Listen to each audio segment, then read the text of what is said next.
भाई ये आथिरड़ी ना कोई सस्पेंस थ्रिलर है ना प्योर एक्शन मूवी। ये एक एक्शन कॉमेडी मूवी है जिसमें सैम नाम का एक हटेले बंदा की कहानी देखने मिलता है। कॉलेज में सैम को कोई सीरियसली नहीं लेता, लोग उसे जोकर मानते हैं और तो और भाई घर में भी उसका कोई इज्जत नहीं करता। फिर फाइनल ईयर में सैम डिसाइड करता है कि अब उसे अपना नाम बनाना है और उसे मौका मिलता है आरोहण फेस्ट से। ये वही कॉलेज फेस्ट है जो 4 साल पहले एक बड़े हादसे के बाद बैन कर दिया गया था। सैम सोचता है कि अगर उसने इस फेस्ट का कॉमबैक करा दिया तो कॉलेज में उसका रोला जम जाएगा, लेकिन भाई उस फेस्ट को वापस लाने में इसे जो सब झेलना पड़ता है ना, चलो शुरू से शुरू करते हैं। तो इसका कहानी शुरू होती है केरला के एक बड़े इंजीनियरिंग कॉलेज से। इस कॉलेज में हर साल आरोहण नाम का एक बड़ा फेस्ट हुआ करता था। 3 दिन तक चलने वाला ये फेस्ट कॉलेज की शान था। पहले 2 दिन स्टूडेंट्स अपने प्रोग्राम्स करते थे और तीसरे दिन बड़े सिंगर्स या सेलिब्रिटीज को बुलाकर ग्रैंड परफॉर्मेंस कराया जाता था। उस साल फेस्ट की पूरी रिस्पॉन्सिबिलिटी 2 स्टूडेंट्स जोसेफ और मेरिन संभाल रहे होते हैं और वो दोनों सिर्फ अच्छे कोऑर्डिनेटर्स नहीं थे बल्कि एक दूसरे से प्यार भी करते थे। मतलब फेस्ट भी संभाल रहे थे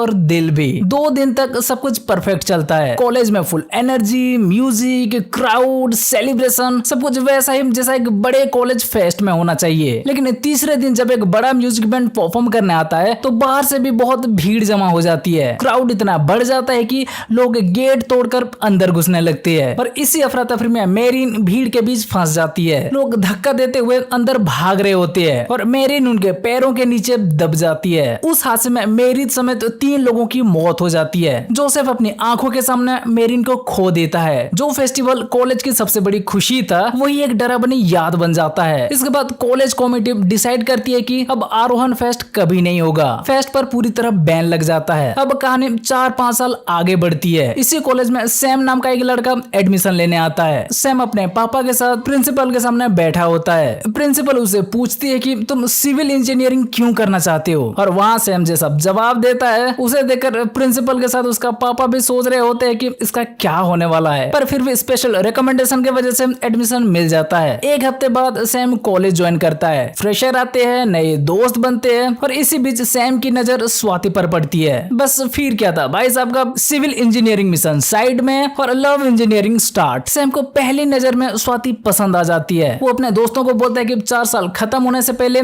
मुझे स्वाति को प्रपोज करना ही है। अब दोस्त भी ऐसे मिलते हैं जो हेल्प कम और बेइज्जती ज्यादा करती है। स्वाति को इम्प्रेस करने के लिए सैम अलग अलग आइडियाज ट्राई करता है, लेकिन हर आइडिया उल्टा पड़ता है। स्वाति इम्प्रेस होने के बजाय दूर भागती है और बाकी स्टूडेंट्स सैम को सीरियस लेने के बजाय जोकर समझने लगते हैं। ऐसे ही 3 साल निकल जाते हैं। ना स्वाति इम्प्रेस होती है ना सैम कॉलेज में कोई बड़ा नाम बना पाता है। एक दिन सैम घर पर अपने पापा की बात सुन लेता है। उसके पापा अपने दोस्त से कह रहे होते हैं कि सैम सिर्फ नाम के लिए इंजीनियरिंग कर रहा है, 3 सालों से वो क्या ही कर रहा है। और ये बात भाई सैम को अंदर से लग जाती है। उसे पहली बार रियलाइज होता है कि सच में 3 साल निकल गए, लेकिन उसने ऐसा कुछ नहीं किया जिसे लोग उसे याद रखे। अब उसके पास सिर्फ फाइनल ईयर बचा है। सैम डिसाइड करता है कि इस 1 साल में वो खुद को प्रूव करेगा, कॉलेज में अपना नाम बनाएगा। मतलब अब तक जो लड़का मजाक बन रहा था अब वही अपना ब्रांड बनाने निकला है। सैम के दिमाग में 2 बड़े गोल्स होते हैं। पहला स्वाति को इम्प्रेस करना और दूसरा 4 साल से बंद पड़े आरोहण फेस्ट को वापस शुरू करवाना। इन 3 सालों में सैम सीक्रेटली इसी फेस्टिवल को वापस लाने की कोशिश कर रहा था, लेकिन उसे सीरियसली कोई ले नहीं रहा था। अब फाइनल ईयर में वो पूरी तैयारी के साथ कॉलेज आता है। उसका लुक भी बदला हुआ होता है और एटीट्यूड भी। सैम सबको बताता है कि हमारे पास सिर्फ 1 साल है, अगर हमें कॉलेज में कुछ यादगार करना है तो आरोहण फेस्ट को वापस लाना ही होगा। लेकिन फेस्ट वापस शुरू करवाना इतना आसान नहीं था, क्योंकि इस फेस्टिवल के साथ मेरिन की मौत जुड़ी हुई थी। कॉलेज मैनेजमेंट अभी भी उस हादसे से डरता था। सैम इसीलिए एक इमोशनल और स्मार्ट मूव चलता है। वो मेरिन के पेरेंट्स को लेटर लिखकर कॉलेज बुलाता है। उसका लॉजिक सिंपल था, अगर मेरिन के पेरेंट्स खुद कहेंगे कि फेस्ट वापस शुरू होना चाहिए तो कॉलेज मैनेजमेंट शायद मान जाए। मेरिन के पेरेंट्स कॉलेज में आते हैं और प्रिंसिपल से कहते हैं कि उस हादसे को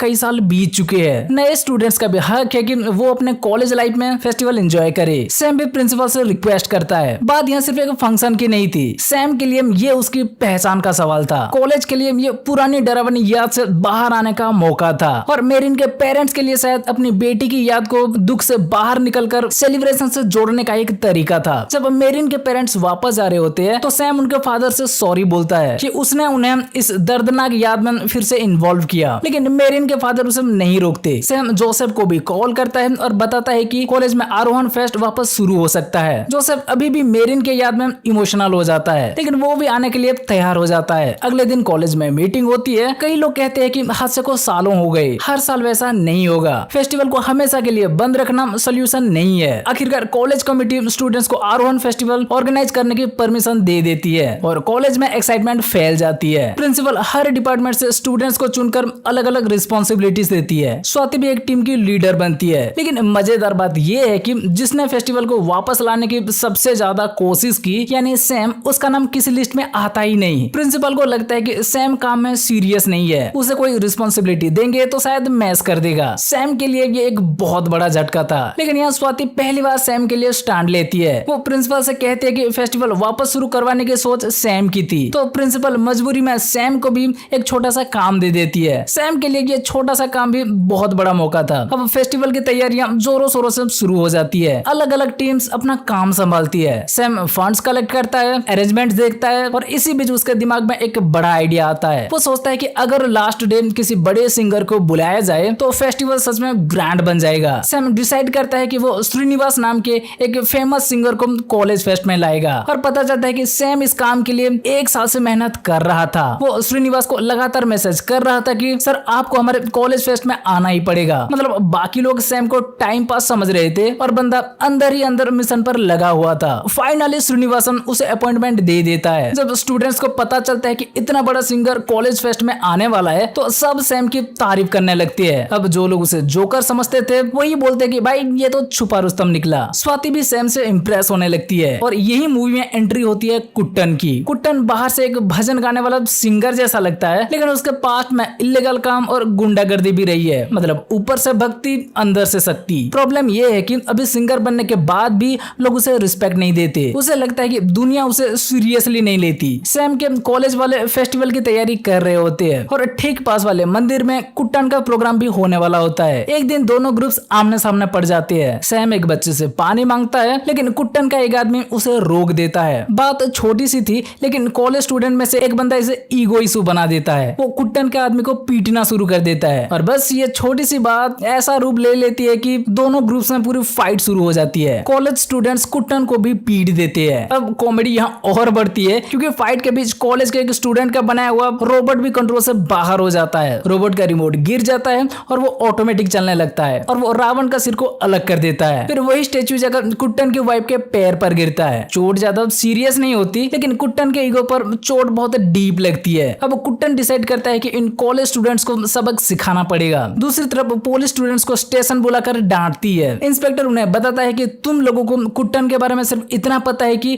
वो सिंगर है, लेकिन पहले वो बहुत डेंजरस आदमी था। इंस्पेक्टर साफ कहता है कि अगर कुट्टन ने बात हल्के में ले ली तो ठीक है, लेकिन अगर उसने इसे सीरियसली ले लिया तो पुलिस भी तुम्हें बचा नहीं पाएगी। और जैसा कि एक्सेप्टेड था, कुट्टन इसे हल्के में नहीं लेता। वो गुस्से में कॉलेज इवेंट में आता है और उसके गुंडे स्टूडेंट्स को पीटना शुरू कर देते हैं। फिर वो उसी रोबोट का सिर तोड़ देता है। कुट्टन वार्निंग देता है कि मैं देखता हूँ तुम लोग ये इवेंट कैसे चलाते हो, तुम्हारा फेस्टिवल की तो मैं बैंड बजा दूंगा। सैम ये वार्निंग सुनकर टेंशन में आ जाता है क्योंकि उसके लिए ये फेस्टिवल सिर्फ कॉलेज फंक्शन नहीं था, ये उसकी इज्जत, मेहनत और खुद को प्रूव करने का मौका था। अब नेक्स्ट डे श्रीनिवासन शहर में लैंड करता है। सैम और उसके दोस्त उसे लेने जाते हैं, लेकिन शॉकिंगली सैम से पहले कुट्टन और उसके आदमी श्रीनिवासन को किडनैप कर लेते हैं। सैम रास्ते में कुट्टन की गाड़ी में श्रीनिवासन को देखता है और गाड़ी रोकने की कोशिश करता है। श्रीनिवासन को भी थोड़ी देर बाद समझ आता है कि भाई ये वेलकम कमेटी नहीं है, ये किडनैपिंग कमेटी है। सैम कुट्टन को समझाने की कोशिश करता है कि श्रीनिवासन को छोड़ दो, लेकिन कुट्टन उसे लात मारकर निकल जाता है। उसी वक्त सैम को जोसेफ और मेरिन के पेरेंट्स का कॉल आता है। वो बताते हैं कि वो फेस्टिवल में आने वाले हैं। अब सैम की हालत और खराब हो जाती है। एक तरफ स्टूडेंट्स ने उसे पैसे दे दिए थे, दूसरी तरफ स्वाति और कॉलेज को उसने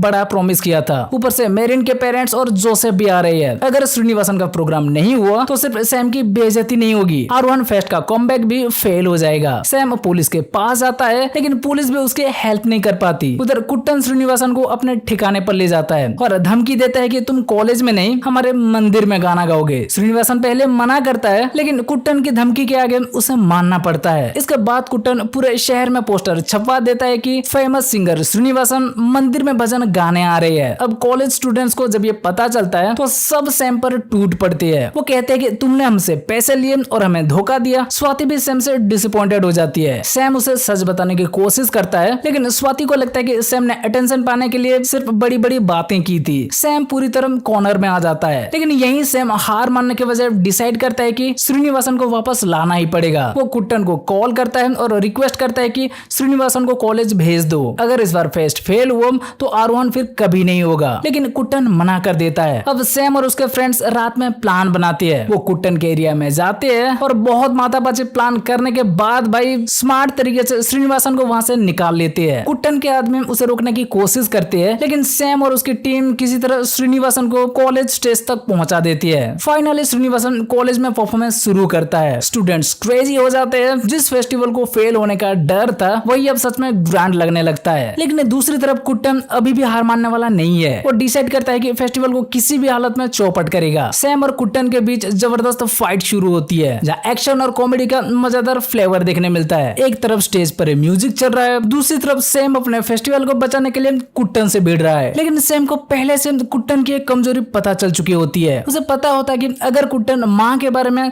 कोई इमोशनल गाना सुनाता है तो उसका गुस्सा शांत हो जाता है। सैम ये बात पहले ही श्रीनिवासन को बता चुका होता है। जब कुट्टन फेस्टिवल पर अटैक करने वाला होता है तभी श्रीनिवासन माँ पर गाना शुरू कर देता है। गाना सुनते ही कुट्टन रुक जाता है, उसका गुस्सा शांत होने लगता है। वो अटैक करने के बजाय इमोशनल होकर गाना सुनने लगता है। फिर पुलिस उसे कंट्रोल कर लेती है, लेकिन कुट्टन वहीं रुककर प्रोग्राम एंजॉय करने लगता है। मतलब जो आदमी फेस्टिवल बर्बाद करने आया था वही आखिर में ऑडियंस बनकर बैठ जाता है। यही मूवी का फन भी है। यहाँ विलन को सिर्फ मार कर हराया नहीं जाता, उसके अंदर के इमोशनल बटन को प्रेस करके शांत किया जाता है। प्रोग्राम खत्म होने के बाद श्रीनिवासन स्टूडेंट्स के सामने सैम की तारीफ करता है। वो बताता है कि सैम उसे पिछले 1 साल से लगातार मैसेज कर रहा था। उसकी डेडिकेशन देखकर ही उसने इस कॉलेज में परफॉर्म करने का डिसीजन लिया। वो कहता है कि रास्ते में कितनी भी प्रॉब्लम्स आई लेकिन सैम ने हार नहीं मानी और फाइनली उसे स्टेज तक लेकर आया। ये सुनकर सारे स्टूडेंट्स सैम को एक अलग नजरिए से देखने लगते हैं। जो लोग उसे जोकर समझते थे उन्हें समझ आता है कि सैम असल में वही बंदा है जिसने 4 साल से बंद पड़े फेस्टिवल को वापस जिंदा किया। स्वाति भी सैम को देखकर मुस्कुराती है। सैम समझ जाता है कि अब स्वाति भी उसकी तरफ इंटरेस्टेड है। श्रीनिवासन भी मजाक में सैम से कहता है कि मैं लड़कियों की आंखें देखकर पहचान लेता हूँ, वो तुम्हें प्यार करती है। और इस तरफ सैम अपना मिशन पूरा कर लेता है। आरोहण फेस्टिवल ग्रैंड सक्सेस बन जाता है। कॉलेज अपने डर से बाहर आता है। स्टूडेंट्स को अपना फेस्ट वापस मिलता है। जोसेफ और मेरिन के पेरेंट्स के लिए भी ये मोमेंट सिर्फ दुख का नहीं एक नई शुरुआत का बन जाता है। एंडिंग में मूवी बेसिकली यही दिखाती है कि कभी कभी लोग आपको जोकर समझते हैं क्योंकि उन्हें आपकी मेहनत दिखती नहीं। सैम 3 साल तक मजाक बनता रहा, लेकिन फाइनल ईयर में उसने प्रूव कर दिया कि अगर बंदा जिद्दी हो